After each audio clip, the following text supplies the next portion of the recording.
ખૂબ ખૂબ ધન્યવાદ।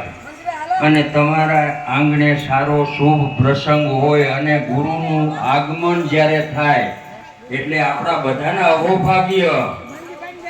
હું આ પ્રસંગે હર્ષિતભાઈ દવેને પણ બિરદાવીશ, કારણ કે આ એમની યુટ્યુબ અને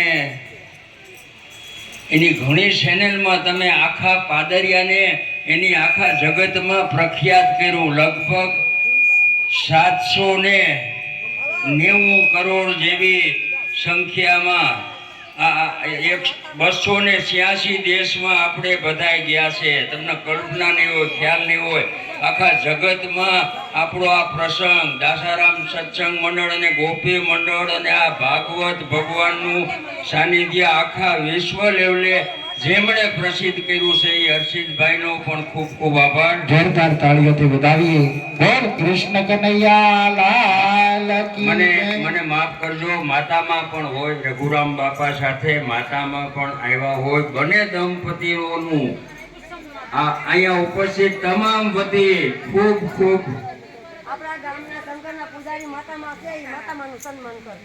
આપણા જ ગામના ભોળાનાથ રામેશ્વર મહાદેવ મંદિરના પૂજારીની માં એટલે માતામાં આપણા બધાના ઈ પણ અહીંયા હોય, એમનું પણ આ પ્રસંગે આપણે બધા સન્માન કરીએ। ખૂબ ખૂબ ભગવાન પાસે પ્રાર્થના કરીએ, ભાગવત ભગવાન પાસે કે આ ગામને આંગણે આવા કાર્ય કરવાનો આપણે અવારનવાર અવસર મળે એવી ભગવાન પાસે પ્રાર્થના।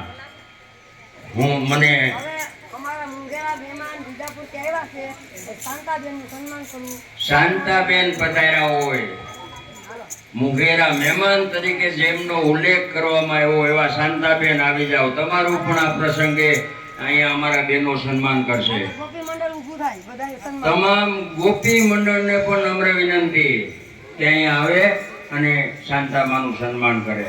ખૂબ ખૂબ ધન્યવાદ। જેમના નસીબમાં, જેમના ભાગ્યમાં, જેમની તકદીરમાં પ્રસંગ લખ્યો છે એ બધાએ એમનો લાભ મેળવો। મને પણ આ લાભ મળી ગયો। ગોમમાં આવી જાઓ। ગોમમાં વેલભાઈ ભલે તમને વિદાયની તૈયારી કરતો હોય, પણ અમે ભગવાન પાસે પ્રાર્થના કરીએ કે તમારા જેવા વડીલનો ઈ વટ વૃક્ષ એનો સાયો અને આશીર્વાદ સદાય અમારા ઉપર રહે।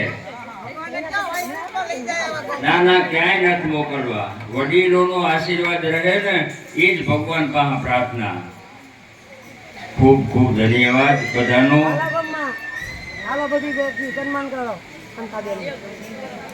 શાંતાબેનનું સન્માન તન મન ધનથી, ભાવથી અને લાગણીથી ખૂબ ખૂબ ધન્યવાદ।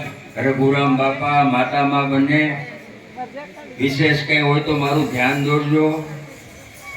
હું તો મારું આગમન થયું સીધો વરગાડ્યો વેલભાઈ મને આમાં,